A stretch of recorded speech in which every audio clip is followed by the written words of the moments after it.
LG 34WN80C. Ya, beberapa dari kalian nanya ke kolom komentar GTA ini, Bang, IPS curve ada nggak? Dan hari ini LG kirimin kita sebuah monitor untuk menjawab itu semua.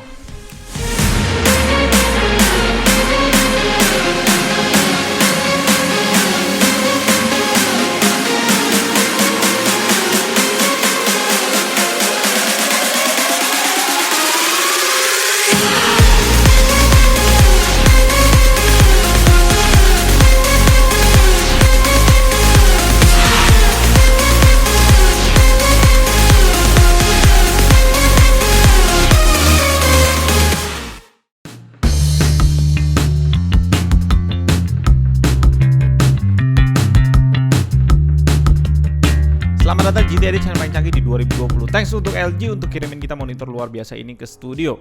By the way, ini bisa dibilang salah satu kelas atasnya ultrawide LG, di mana panel IPS di sini dibikin curve. Dan ini sangat menarik buat gue karena memang IPS curve di pasaran itu nggak ada yang murah. Seperti memang untuk nge-ban panel IPS itu butuh biaya gede kelihatannya. Dan kayaknya dulu gue udah pernah nge-review IPS curve juga di LG 34WL75C, tapi dari info yang gue dapat barang itu di pasaran sebentar banget terus hilang. Dan kemungkinan ini refresh barunya. Untuk dusnya biasanya LG bukan tengah, tapi kali ini bukan atas, yang buat gua sih nggak favorit banget ya sebagai reviewer ya. Aksesoris yang dikasih HDMI, USB Type-C to Type-C, dan kabel power. Dan adapternya itu gede banget, kalau di sini gua baca itu ngedraw listrik sampai 140 watt. Buset, ini berat banget. Kakinya super berat dan padat. Kita udah sering lihat sih tipe ini di gaming tipe atas LG. Dan standnya udah sering banget kita lihat model U gitu, dan ini lebar banget jangkauannya. Tapi kalau gue pegang, gue merasa kepadatannya ya biasa aja. Malah kalau gue pegang ini terbilang tipis banget sih. Terkesan tipis banget aja. Dan terakhir manual book dan CD driver yang nggak perlu kita pakai dan baca juga sih sebenarnya. Kakinya dipasang ke monitor ini nutupin VESA di monitor ini di 10x10 cm. Portnya dikasih monitor ini yang pertama satu port USB Type-C yang udah mengcover semuanya, dari display untuk power up USB 3.0 downstream itu ada 2, dan juga sekalian bisa cas laptop yang udah power input ke laptop itu pakai USB-C. Jadi ya lu cuma butuh satu kabel gitu untuk jalanin semuanya di monitor ini. Power delivery-nya yang diberikan USB-C ini ya udah 60 watt PD. Ya, berikutnya kita dapat satu DisplayPort 1.4, terus 2 port HDMI 2.0, 1 port 3.5 mm audio out, dan terakhir port power tentunya. Bagian depannya udah bezel seperti biasa dengan tebalnya 3 bezel-nya itu di plus minus 1 cm ya. Nggak bisa tipis-tipis banget gue rasa ya di ultrawide yang curve. Bagian belakang dan depan monitor ini sering banget lah kita lihat, bahkan dari line up murahnya LG di 24MK600 sampai tipe 4K-nya di LG 27L600 juga pakai tipe kayak gini. Gue bisa bilang desain ini sama banget, kayak seakan-akan kita ambil 24MK600 tinggal lu lebarin aja ke 21:9 dan ditambahin lubang angin untuk keluar panasnya.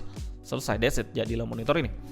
Spek lengkap monitor ini di website LG 34-inch curve IPS panel 60Hz dengan resolusi 3440x1440, respon time 5 ms GTG, brightness-nya 300 nits tipikal dengan kontras rasio 1000:1 tipikal.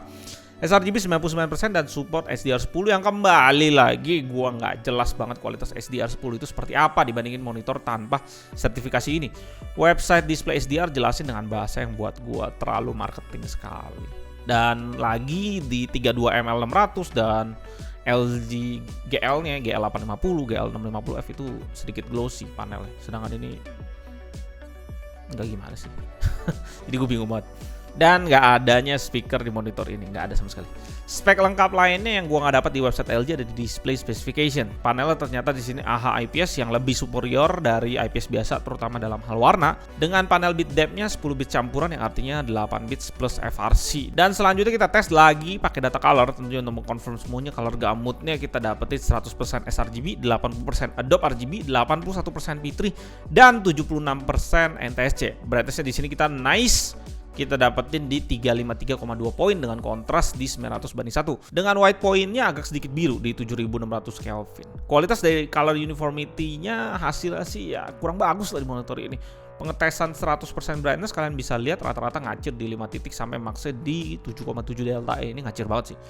Untuk luminance-nya malah rapi banget di sini. Max-nya cuma sampai 8% di bagian kiri dan kanan. Mungkin aja karena curve ya. Gue nggak tahu.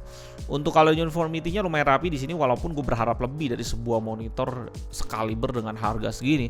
Maksnya di warna 1F itu sampai 5,98 poin dengan average-nya dapat di 2,04 poin. Kalau kalian mau dapetin hasil bagus di monitor ini dan kebanyakan monitor lainnya juga ya, pastiin settingan auto di OSD kalian matiin, atau kalau di LG ini kayak ada power saving mode gitulah ya yang harus dimatiin ya, supaya dapetin performa yang stabil untuk warna. Beberapa monitor juga ada efek ke kontras. Karena kalau kalian nyalain auto gitu, kadang settingan itu suka so tau dan ngerubah brightness atau kontras otomatis tergantung cahaya atau apa yang ditampilin. Jadi gue nggak demen, gue lebih tahu apa yang monitor gue butuhin dan mata gue butuhin. Gue maunya yang fix dan stabil. Sekalian juga kita kalibrasi monitor inilah, jangan nanggung. SpiderX Elite cukup rapiin warnanya di max 3,63 dan average-nya turun jauh di 1,35. Hasil data color akan kita slideshow bersama pengetesan bleeding dan pengetesan OSD. Videonya ada di atas kalau kalian mau cek. Monitor ini bisa kalian dapetin di harga 9,2 juta dan seperti biasa garansi LG cuma dikasih 3 tahun campuran 1+2, 1 tahun garansi full dan 2 tahun sisanya servis aja. Saingan LG di sini gue agak males ngomongnya karena buat gue harganya udah gak wajar sekali untuk kelas ultrawide 34 inch USB-C. Pertama ada Dell U3419W di 13 juta 21/9, resolusinya sama, curve IPS juga, USB-C 90 watt di sana. Ada speaker, garansi 3 tahun full. Harga 13 juta, men. Oh my god. Berikutnya Samsung C34J791, resolusinya sama kayak gini 3440x1440. Di situ ada Thunderbolt 3 2 port 100 Hz, ergonomic stand 12,8 juta. Berikutnya Samsung C34HG90, resolusinya sama 100 Hz, USB-C juga, ergonomic stand 12,5 juta. Harga apa itu? Di sini LG kalau dilihat dari kompetitornya ya memang paling murah gitu ya, paling murah dia. Lebih lagi yang main di segmen ini sedikit sekali. Kompetisinya menurut gue kurang greget, gue nggak males liatnya, nggak gregetan gitu. Tapi kembali lagi gue mesti mention Xiaomi 34 inch. Walaupun belum resmi di Indonesia, gue sekali lagi mesti bilang bahwa Xiaomi memberikan apa yang seharusnya ada di ultrawide menurut gue. Hal pertama yang menurut gue penting ya di sebuah ultrawide. Yang pertama, ultrawide itu mesti ada swivel. Dari segi port memang LG ini udah punya USB-C ya, lebih mahal, lebih tinggi lah kastanya daripada Xiaomi. Karena USB-C di pasaran memang mahal. Tapi LG nggak kasih kita swivel di sini. Ergonomic stand-nya cuma ada tilt dan height adjustment. Ya itu bagus lah. Tapi bayangin guys, di belakang tuh ada 2 port USB gitu. Yang lucunya kalau lu mau pakai nge-reach port itu ya lu mesti miringin semua bodinya. Ya secara nggak langsung lu mesti ngangkat gitu monitornya. Aneh banget dah, padahal ada port di sebelakangnya. Lu bisa kan colok sebenarnya hard disk kayak USB kayak sebenarnya bisa aja lakuin, tapi jadi stupid menurut gua kalau lu mesti selalu pindahin. Yang kedua, harganya menurut gua sangat-sangat nggak cocok ya. Gua sangat nggak bisa rekomendasiin buat semua orang karena mungkin dikit banget orang yang mau beli monitor. Untuk di Indonesia memang harga LG ini di 9,2 juta resmi ya. Dan Xiaomi di Indonesia yang nggak resmi itu ada di sekitar 7 jutaan. Gue bawa level perbandingan ini lebih real lagi dengan melihat harganya di negara yang udah ketat persaingannya supaya kita dapat gambaran yang lebih jelas tanpa ada faktor-faktor semacam resmi nggak resmi, LG yang jualan sendirian di segmen ini tanpa saingan yang lain-lain. Karena kalau dia merasa dia nggak punya saingan ya dia bisa jual seenaknya dia aja. Dan gue cari-cari lah di Google LG di Amerika, akhirnya gue nemu di Amazon itu ada di harganya 536 USD dengan kurs 15.000, kira-kira kita dapetin 8,1 juta kira-kira lah. Ya, sedangkan Xiaomi di negara China asalnya kita bisa dapetin di 2199 RMB dengan kurs 2000 kita dapetin sekitar 4,4 juta. Dengan perbedaan yang hampir 4 juta guys. 4 juta loh. LG kasih ke kita USB-C, USB port, 10 bit campuran, dan panel AH IPS yang dibengkokin, curve. Tapi nggak ada swivel, dan hertznya cuma 60 Hz. Di sisi lain, Xiaomi cuma kasih kita 8 bits murni. Ada swivel, tanpa adanya USB-C, tapi dia kasih kita 144 Hz dengan panel SVA. Menurut lu worth it keluarin 4 juta lebih mahal untuk LG demi sebuah port yang namanya USB-C gitu? Oke, gue kasih gambaran satunya lagi. Jika kita punya laptop MacBook atau laptop yang support Thunderbolt atau USB-C yang support display ya, gue ngerti yang punya MacBook nggak akan ada masalah banget untuk beli monitor di harga 9,2 juta di Indonesia. Tapi di sisi lain gue rasa orang yang beli MacBook pasti sanggup juga beli PC gaming. Dan pasti idealnya dua-duanya lu colok ke satu monitor yang sama. Karena ultrawide enak aja, lu tinggal beli satu HDMI panjang, lu colok juga. Lu tinggal ganti-ganti inputnya aja kan. Itu juga seperti yang gue lakuin. Jadi ya saat lu kerja di luar, ya lu bawa MacBook lah.